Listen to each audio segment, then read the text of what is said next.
আমি আমি আগেও যেমন বলেছি, আমি পেশেন্টের সিকিউরিটি বা আমার প্রত্যেকটা পেশেন্টই আমার কাছে কনফিডেন্সিয়াল, তাই পেশেন্টের মুখ আমি দেখাবো না।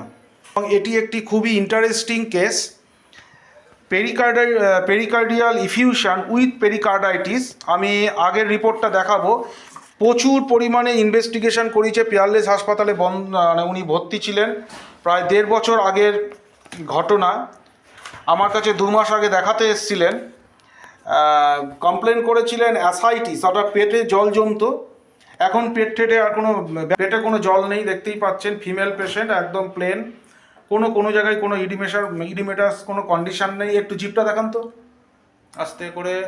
এই হচ্ছে জিভ, পরিষ্কার জিভ, টাং ময়েস্ট জিভ, আর হচ্ছে একটু ইনডেন্টেড রয়েছে পেশেন্ট।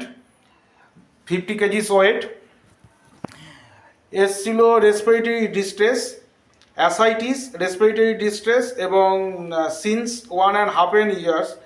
বলছিল করোনা ভ্যাকসিন নেওয়ার পরে, আমার কাছে প্রচুর কেস এরকম এসেছে করোনা ভ্যাকসিনের পরে এটা হয়েছে, কিন্তু আমরা ডেফিনেটলি বলতে পারি না যে করোনা ভ্যাকসিনের জন্যই যে এটা হয়েছে, কারণ তার কোনো প্রুফ আমাদের কাছে নেই। কিন্তু পেশেন্ট বলেছে, কমপ্লেন করেছে যে তার রেসপিরেটরি ডিস্ট্রেস এইসব সমস্ত করোনা ভ্যাকসিনের পর থেকেই স্টার্ট হয়েছে। যাই হোক, আমরা ট্রিটমেন্ট করেছি। এখানে লটস অফ পেয়ারলেস নার্সিংহোমের রয়েছে, পিজিতেও ওনারা গেছিলেন।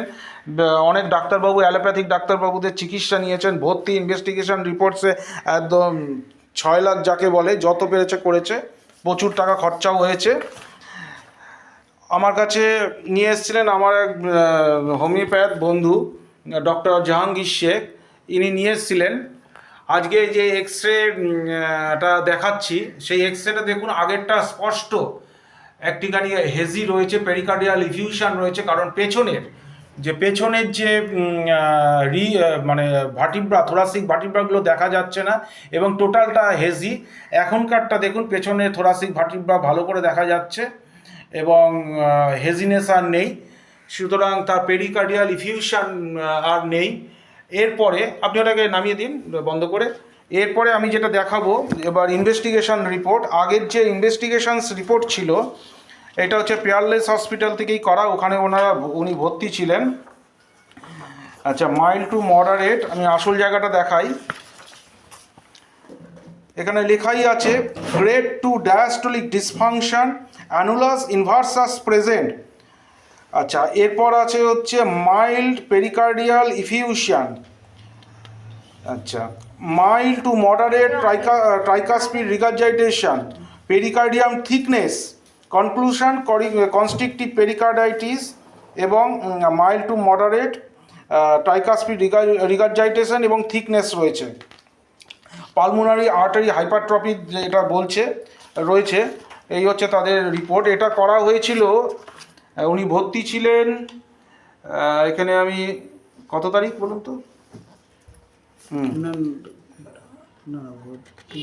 এখানে আজকে ডেট কত? এই রিপোর্ট ডেট এটা 23 মার্চে। এটা রিপোর্টটা 23 মার্চে। লাস্ট রিপোর্ট 18ই মার্চ করা হয়েছিল। এই রিপোর্টটা পেয়ারলেস হসপিটালে এই সময় ভর্তি ছিলেন না? ভর্তি তার আগে ছিল। ভর্তি তার আগে ছিল, কিন্তু ঘটনাটা 1.5 বছর ধরে ঘটছিল। ডিসচার্জ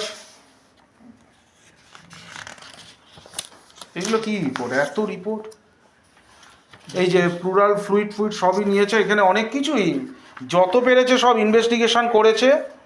মানে কোনো মা বাবা নেই আর কি ইনভেস্টিগেশন করার, যত পেরেছে। এই হচ্ছে ফাইনাল দেখুন, পেয়ারলেস হসপিটাল থেকে যখন ফাইনাল ডায়াগনোসিস করেছে, constrictive effusive pericarditis complicated with high ascites রয়েছে তার। আচ্ছা, 33 ইয়ার্স, এখন 34 ইয়ার্স। অনেক মেডিকেশনের অবস্থা দেখুন, এবং কি ট্রিটমেন্ট দেওয়া হয়েছে, অনেক কিছুই ওনারা দিয়েছেন। যা দিয়েছেন ভালো করেছেন। এখন ব্যাপারটা হয়েছে, রিসেন্ট আমি যেটা করেছি, এবার আমাদের রিসেন্ট রিপোর্ট যেটা আমি করতে দিয়েছিলাম 2 মাস আগে আমার কাছে দেখাতে এসেছিলেন পেশেন্টটি, একবারের ওষুধেই পেশেন্ট ভালো হয়ে গেছে। আমি কনস্টিটিউশনাল কেস টেকিং করেছি, দেখতেই পাচ্ছেন আমার খাতায় সব লেখা আছে, নোটবন্দি থাকে। এখানে দেখুন লেখা আছে normal size of cardiac chamber, no regional wall motion abnormality at rest, normal left ventricular systole and diastolic function, যেখানে গ্রেড 2 ডায়াস্টোলিক ডিসফাংশন ছিল, ইজাকুলেশনও ওকে, সব কিছুই ওকে। একটা স্মল পেরিকার্ডিয়াল ইফিউশন বলছে, কিন্তু আমার মনে হচ্ছে এটা ঠিক নয়, কারণ তার সব কটা যদি নর্মাল হয় এবং আমি এক্সেস শ্যাডো যেখানে আমি নর্মাল দেখলাম সেখানে এটা কোথা থেকে লিখে দিল, এটা উইলকেন থেকে করা হয়েছে, গড়িয়ার উইলকেন, পেশেন্টটি আমার কাছে গড়িয়ার থেকেই এসছে। আচ্ছা, এইখানে সবই দেখতে পাচ্ছেন আপনারা, সবই নর্মাল, কোনো পেরিকার্ডাইটিস কিচ্ছু নেই, কোনো পেরিকার্ডাইটিস কিচ্ছু নেই। এখানে লিখে দিয়েছে দেখুন পেরিকার্ডিয়াম, এখানে কোনো পেরিকার্ডাইটিস টাইকাস ভাল নর্মাল, যেখানে আগে গন্ডগোল ছিল সব কিছুই। আচ্ছা, স্মল পি পেরিকার্ডিয়াল ইফিউশন লিখে রেখে দিয়েছে, আদার্স নীল। অর্থাৎ এই হচ্ছে আমার আজকের রিপোর্ট, হচ্ছে 4 অগাস্টের রিপোর্ট 2023। আচ্ছা, এইখানে যে আমি যে এক্সরেটা দেখিয়েছিলাম, এক্সরে দেখুন কোনো ইমপ্রেশন নর্মাল স্টাডি দেখাচ্ছে, কোনো ডোম সব কিছুই নর্মাল, কার্ডিয়াক সাইজ নর্মাল, সব কিছুই নর্মাল দেখাচ্ছে। আগে আমি রিপোর্টটা দেখিয়ে দিয়েছি। সুতরাং একবারের ওষুধেই পেশেন্ট ঠিক হয়ে গেছে।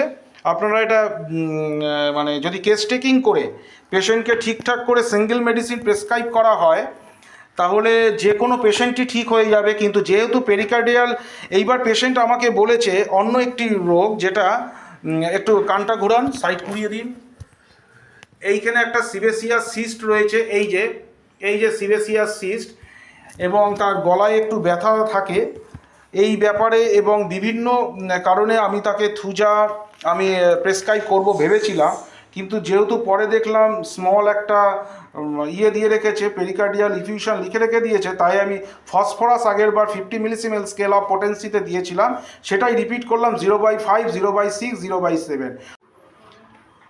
হ্যাঁ, ফসফরাস এই পেশেন্টকে এই জন্যেই আমি প্রেসক্রাইব করেছিলাম, সেন্সেশন টু হিট ছিল, অ্যাংজাইটি ছিল, অ্যালার্জি ছিল, কনসোলেশন অ্যামুলারেশন ছিল, সিম্প্যাথি ফর আদার্স, এছাড়া কোল্ড ড্রিঙ্ক পছন্দ করতো, ফিস ডিসএগ্রি ছিল, আচ্ছা অ্যালার্জি ছিল,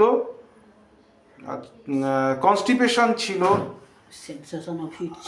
হিট ছিল, এছাড়া থান্ডারস্টর্ম, বিদ্যুতে ভয় পায়, ডার্কে তার ফিয়ার ছিল।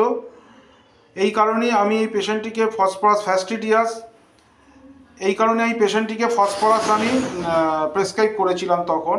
এছাড়াও তার তার যে পিরিয়ড বা মেনস্ট্রুয়াল যে ব্লাড, সেটা একদমই ব্রাইট রেড ছিল, যেটা ফসফরাসের খুব ভালো একটা সিমটম। কোল্ড ড্রিঙ্কও পছন্দ করতো সে, এই কটা কারণে তাকে ফসফরাস দেওয়া হয়েছিল।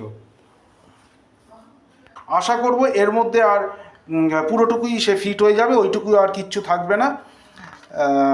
আর এরপর আমি একটা থুজার ডোজ দেব, তার বাকি যে সমস্যা আছে সেই সমস্যা থেকেও সে মুক্তি পেয়ে যাবে। এই হচ্ছে আমি আমার এইবারে প্রেসক্রিপশান করেছি 2 মাস পরে, অর্থাৎ ফসফরাস 0/5, 0/6 এবং 0/7। Patient is much better. সুতরাং আপনারা বুঝতেই পাচ্ছেন এখন একটু পেশেন্টের একটু পিরিয়ডিক সমস্যা চলছে, তাই ব্লাড প্রেশারটা একটু কম আছে। আর এখন আমি একটু অ্যানিমিয়া দেখেছি, যদিও কমপ্লেন করেছিল পেরিকার্ডিটিস উইথ ইফিউশন ছিল, এখন স্মল পি রয়েছে, আর কিছুই নেই। ওকে, ধন্যবাদ। এটা ভিডিওটা আমি ইউটিউবে আমি দেবো।